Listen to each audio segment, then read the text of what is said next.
When Jacob reached the end of his life, he looked back on the life that he had lived, and he made a declaration without any reservation. He said, speaking about God, speaking about his Lord, "This Lord has fed me all my life long to this very day."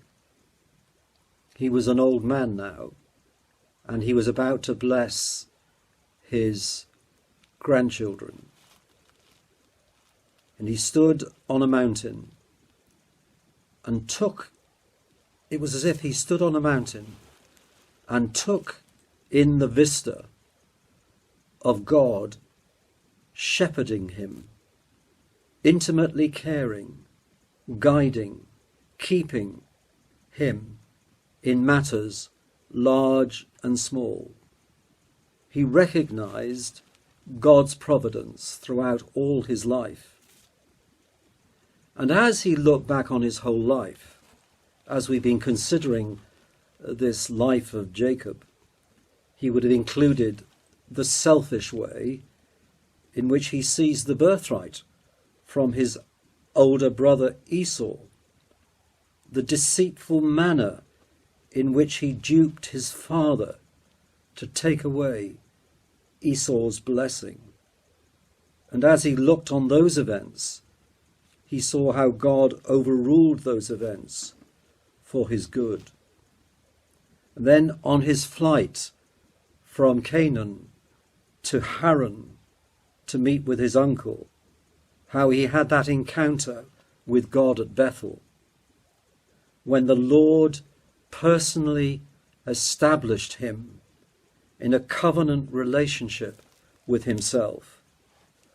And then after that, the years had passed, and he's now returning to his land, to the land of Canaan, and how the Lord met with him in the form of the angel at Peniel, and how Jacob became Israel. He became someone who had now power with God. He prevailed with God in that wrestling match.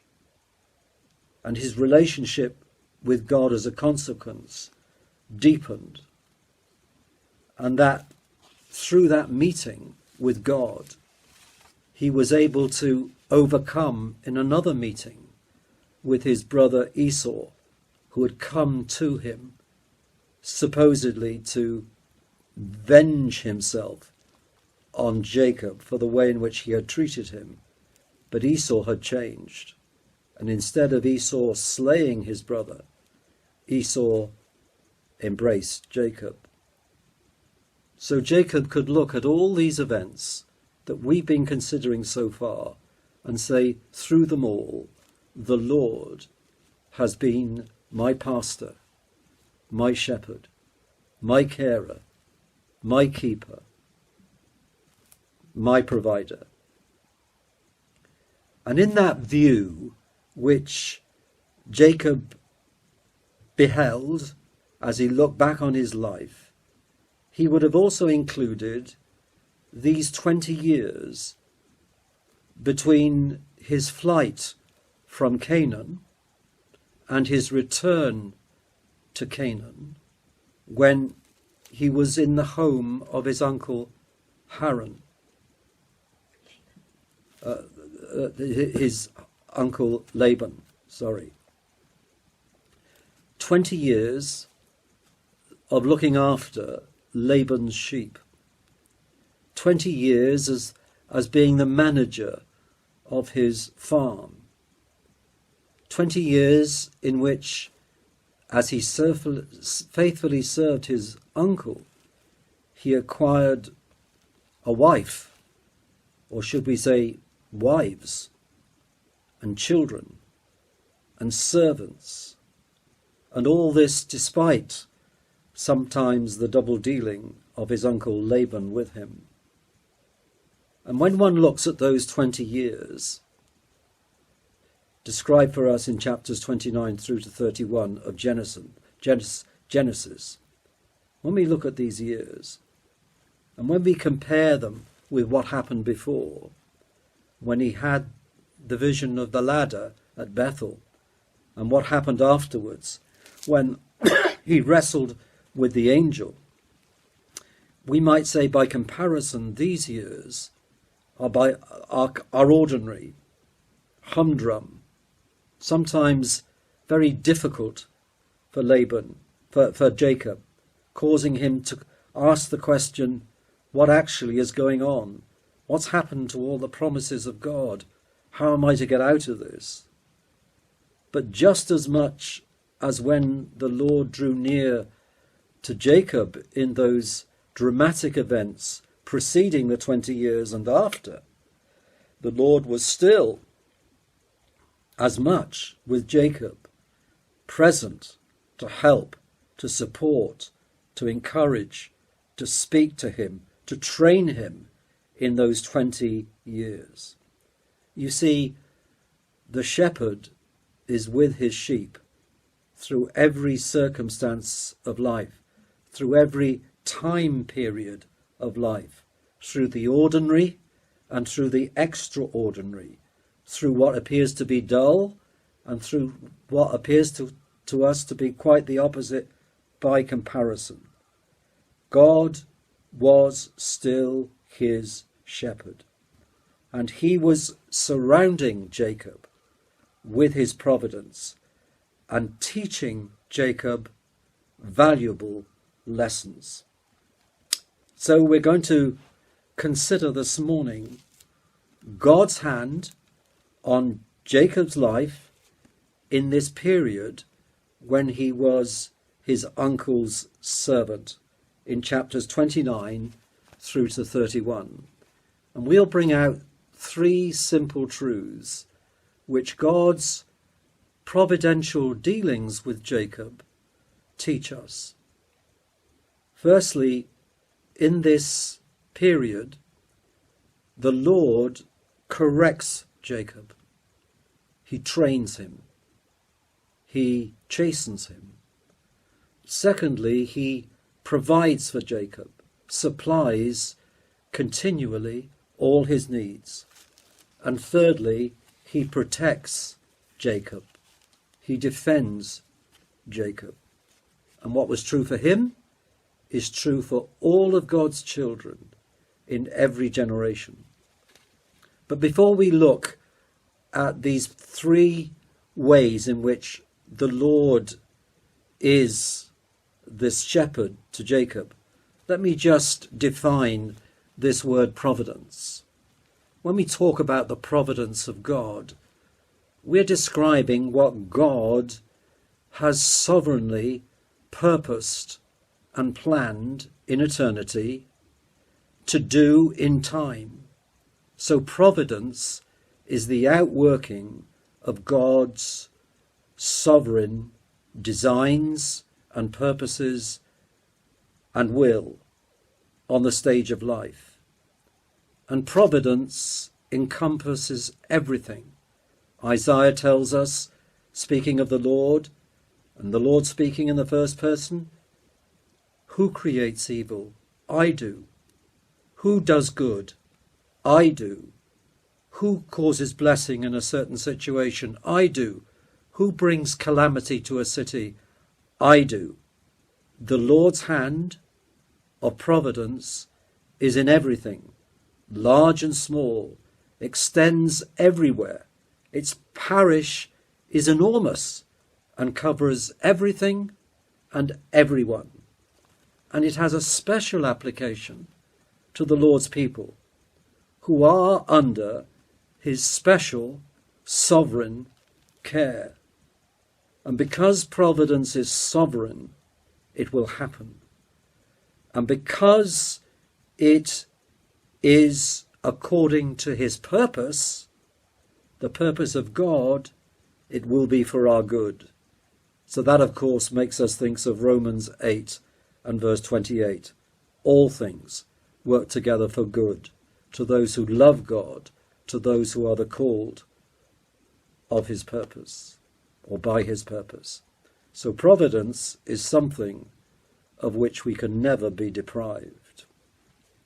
So we're looking at chapters 29 through to 31, and obviously because of their length we can't look at them in any detail this morning. But what I'm going to do is to bring out particular verses in each chapter to illustrate these truths concerning God's sovereign hand on Jacob's life. Firstly, the God who corrects. And this truth is brought out in a conversation between Laban and Jacob. It's found in chapter 29 of Genesis, and it begins with a question which Jacob asks of his uncle. He says to Laban, "Why have you deceived me?" That's at the end of the verse 25. And then the reply to Laban, and this must have been said in a very knowing and a very thoughtful and deliberate way. "It must not be done so in our country to give the younger before the firstborn." Now, I obviously need to open up what this is all about. The question, "Why did you deceive me?" to Laban, and Laban replying to Jacob by saying, "I didn't deceive you, because this is our practice, to give to you the older first before the younger. It's our culture. It's our custom. Don't you know this?" Speaking to a fellow countryman. Now the reference to his deception, as Jacob describes it at the hand of at Laban, is referring back to that time, and you'll remember the story, I trust, of when Jacob came into the household of Laban and was serving him. Jacob's agreement with Laban, Laban's agreement with Jacob, in order that he may serve him and that there may be some kind of contract between them, some return between them for the fact that Laban was allowing Jacob to serve him, that Laban said to Jacob, "You serve me for 7 years." And of course, Jacob, having already met his daughter at the well, Rachel, had wanted Rachel, Laban's daughter, to be his wife. And Laban replied, "Yes, you may have her, providing you serve me as my assistant, my manager of my flock for 7 years." So that's what lies behind the deception. And of course, as we probe what the deception actually consisted of, when those 7 years were up, and on the wedding day, what happened was, of course, Laban, in place of Rachel, provided Leah, the older of his daughters. And because of the culture, because of the custom, it was usual to say, let the bridegroom-to-be have the elder one first. And of course, Jacob was deceived because the veil that covered Leah's face caused him to think, when he was marrying her, because he couldn't exactly see who it was, that it was, he believed, Rachel. And then the answer came, "Why have you done this?" When Jacob had to, of course, then serve another 7 years in order to have Rachel. "Why did you do this? Why did you do this?" And Jacob replied to Laban replied to Jacob, "Well, you ought to know. You ought to know, you of all people, what the custom is, what the practice is. That's how it should be." And as he said that, surely in the voice of Laban to Jacob, Jacob would have heard the voice of the Lord reminding him of the way in which, if he had put that principle into practice, then he would not have had to deceive in his family and steal the blessing from Esau. So there was a telling, knowing communication from God through the words of Laban to say, Jacob, if you had trusted me, I had intentions to bless you without your deception, without your skullduggery, that I would have done it without that if you'd only trusted and followed me. The cheating was not necessary. So this was a powerful reply. Laban was teaching Jacob and causing him to question his ways in the past. And of course, what was happening, of course, in relation to this was that the boomerang in terms of what Jacob had done in his past in deceiving Esau was now coming back to him in him being deceived by his uncle Laban. He was drinking some of his own medicine. The biter was being bitten. The Lord was exposing Jacob's duplicity. And this deceit that was being meted out to Jacob in return for what he'd done earlier in his life, of course, would extend to the time when Jacob's sons were to deceive Jacob in relation to what happened to Joseph, in making him think that Joseph had been slain by the animals. If you look at the reference in Genesis 37, remember the coat of many colours that they put into the hands of Jacob the father to make him believe that Joseph had died. And what does this teach us? I think it teaches us something very important. Here we have an example in this conversation between Laban and Jacob, an evidence of God's correction, of God's disciplining of his own son, of making of his own son in the faith, that is Jacob, to say, look, I don't really approve.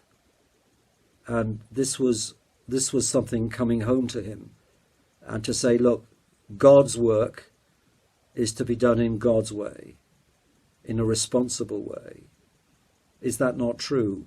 That God's sovereignty, as we're seeing it in the life of Jacob have I loved, Esau have I hated, that it's being outworked throughout all his love.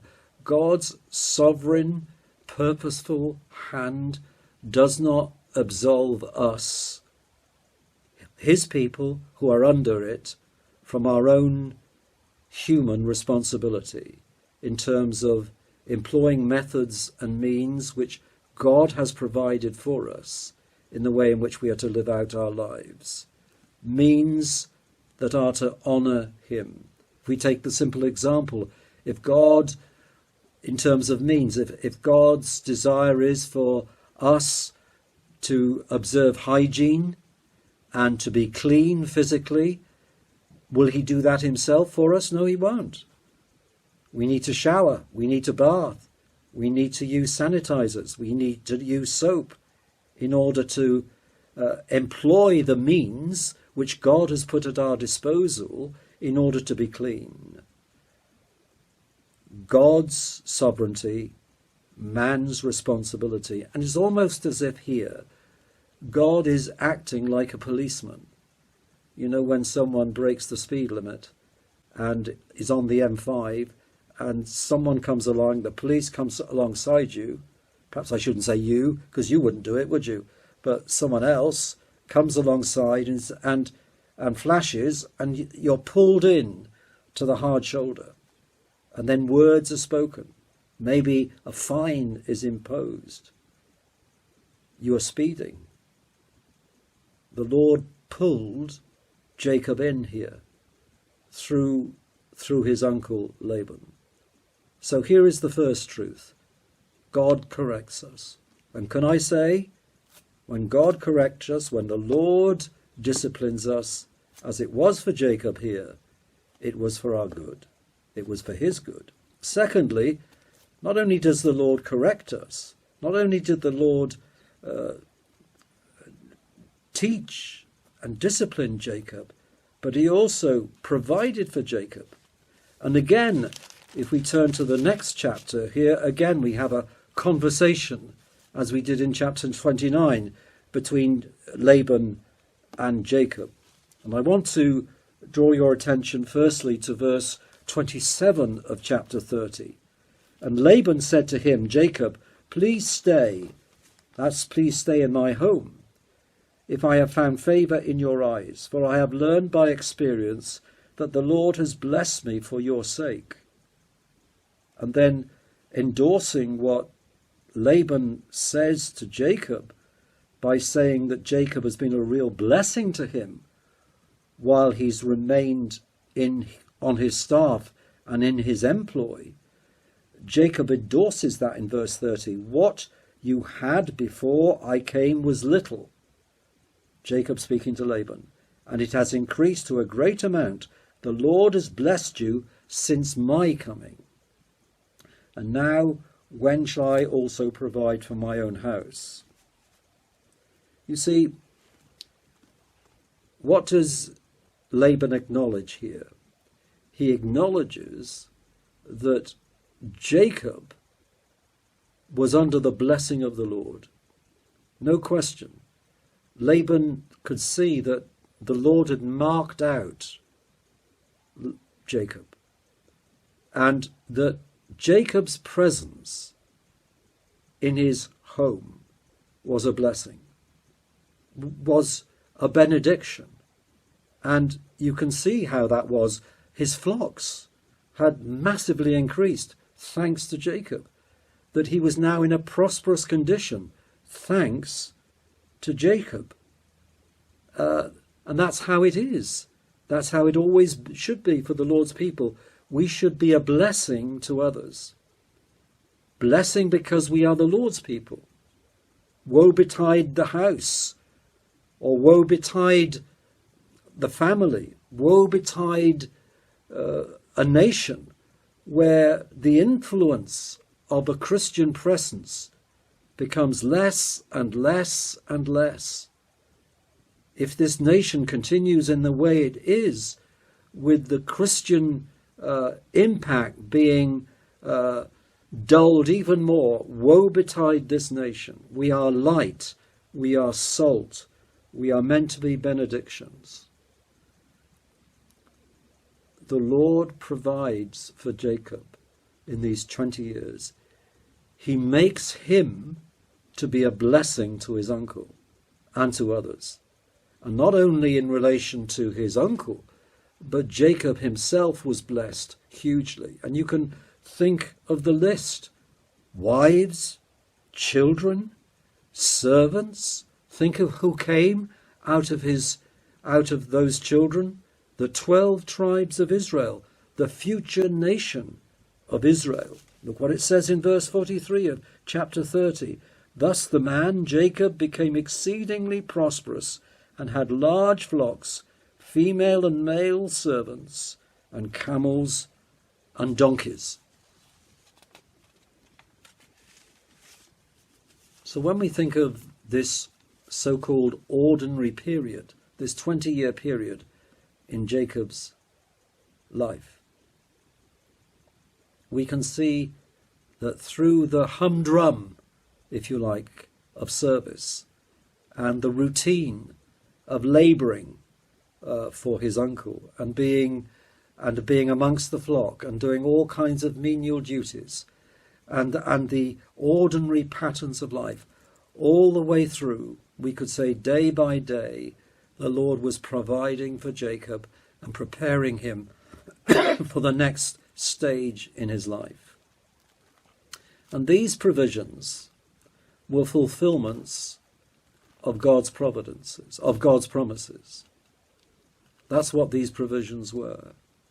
And if we think of what those provisions were, let me just remind you of those promises that were made to Jacob when the Lord spoke to him at Bethel in the context of the ladder and the angels going up and down the ladder. This is the promise which he gave to Jacob in verse 13 of chapter 28. I am the Lord God of Abraham your father and the God of Isaac. The land on which you lie I will give to you and your descendants. Also your descendants shall be as the dust of the earth. You shall spread abroad to the west and the east, to the north and the south, and in you and your seed all the families of the earth shall be blessed. Behold, I am with you, and will keep you wherever you go, and will bring you back to this land, for I will not leave you until I have done what I have spoken to you. The promises given in chapter 28, now the years have passed, are now coming to fruition. So, for example, Jacob could speak about all his descendants in chapter 30 and verse 26. When it's time for him to go, he says to Laban, give me my wives and my children for whom I have served you. See, that's the fulfillment of the promise. That's a providential provision.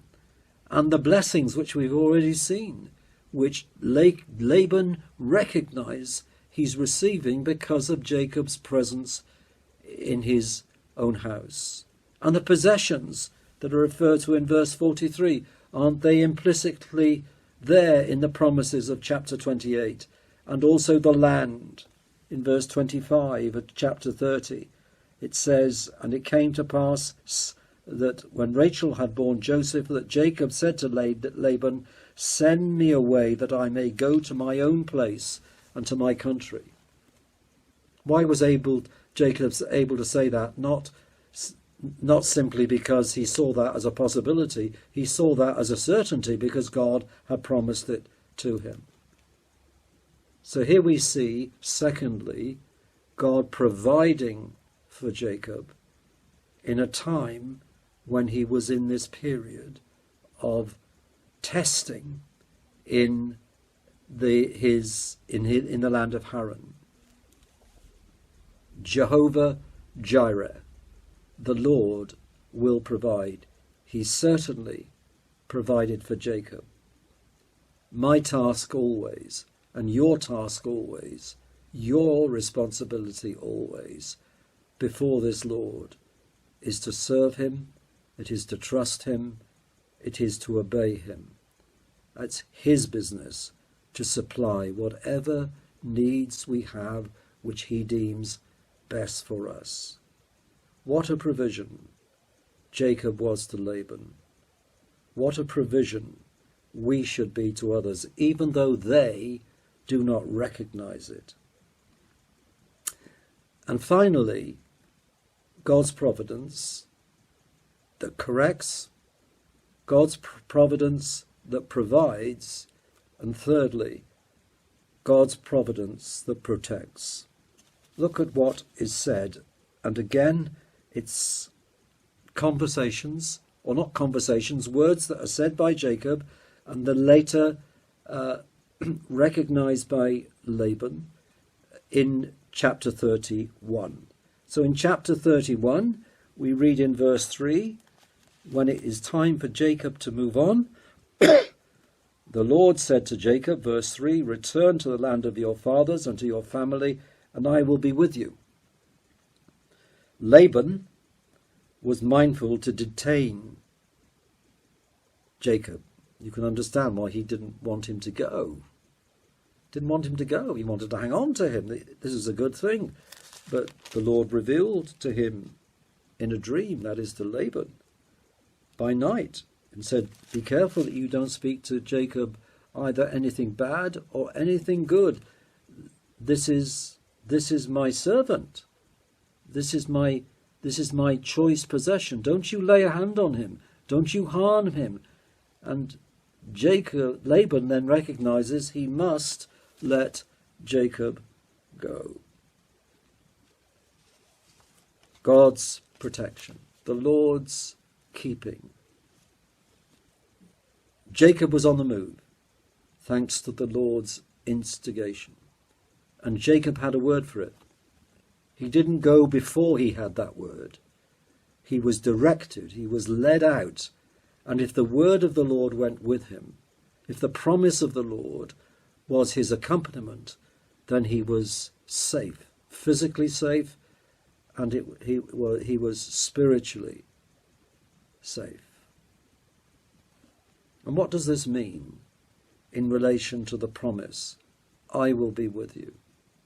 Well, Jacob would know the Lord's protection. You think of this, Jacob on his own, going back. Well, not on his own, he's blessed now, he's got lots of additions, but you think potentially what harm he could have come to in relation to this land in which he was in and on the journey coming back, and what would happen on his return with Esau and the 400 men. But the Lord was with him. That's what made all the difference. The Lord was with him. My shepherd is beside me, and nothing shall I lack. The Lord's presence went with him. And the Lord's presence is to be understood not only in terms of his protection, but also in terms of his rich, rich blessing upon Jacob's life. And in terms of fellowship and communion and a relationship. That's all tied up with this promise, I will be with you. Jacob was immortal until his work was done. We are immortal until our work is done. Friends, this morning, as we think of Jacob, Jacob is a pattern to us. His life is recorded for us, to us, for our learning, for our help, for our provision. We learn about Jacob, but we learn about Jacob's God. We look at his life retrospectively. We see a hand that corrects Jacob. We see a hand that provides for Jacob. We see a hand that protects Jacob. And what, my Christian friends, assures us that what was true for him is true for us, is the fact that those things which God did for Jacob came to him by way of promise. The Lord was going to see to it that Jacob was safe. He was going to see to it that Jacob would learn. He would see to it that Jacob would be provided for. And those promises which he gave to Jacob, which all came to pass, and which Jacob was aware of, they come to us in terms of that person we call the angel. All the promises of God are fulfilled gloriously in Jesus Christ. He's the good shepherd who loves his sheep, who loves his Jacobs, who loves all his people. And he gives his life for the sheep to show how much he loves them. And he owns his sheep. He's purchased his sheep. He knows his sheep. He calls you by name if you are trusting in him this morning. And he will be with you every step of the journey. Can you remember that?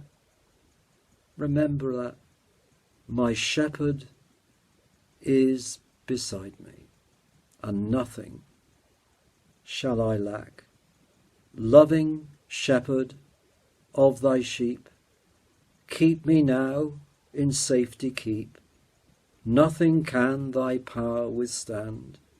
None shall pluck me from thy hand. Please believe what is true. Live out your life on the basis that it is true, that This life is a life that is under his, Christ's, providential hand. He'll do you good. He is doing you good. He will draw alongside. He will sometimes tell you to pull in. He will meet with you and provide for your needs, and he will protect you every step of the journey. Please trust in him. You honour him. You honour him when you trust in him. Believe these things to be more true than you're sitting in your chair this morning listening to this message. And a final P.S. If this was a letter, this would be the P.S. at the bottom. When you go to that point which I referred to earlier, when Jacob looked back on his life and said, my shepherd, the one who shepherds me, has done so, has pastored me all the days of my life until this very day. Do you know, as he was saying those words, he was pronouncing a blessing upon his children, Ephraim and Manasseh. And as he did so, as he pronounced that blessing, it was that they might know this truth for themselves, that they may be convicted of it themselves. And our business is to learn from Jacob and take it for ourselves, and to pass it on to others, to commend this truth to others. To young Christians, commend this truth of our great shepherd. And we may say to others, maybe you're listening this morning and you are not able to say that you have a shepherd, that you feel that you are a lost sheep. Then let Jacob commend you. Commend the shepherd to you. Let me commend the shepherd to you. He's a wonderful, wonderful shepherd. And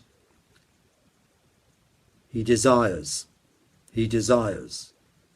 to bring you into his fold and to call you his own. Well, we're going to sing now, and we're going to sing our third hymn, and our third hymn is the hymn that I think is very appropriate for this theme this morning. It's 724 in Christian Hymns, and the hymn reads, all the way my Saviour leads me, what have I to ask beside? Can I doubt his tender mercy, who through life has been my guide? All the way he leads us. It's sung by the Mennonite Hour singers, and the video is Samonte. It's by Samonte. And after this hymn, we'll conclude with a closing prayer and another hymn.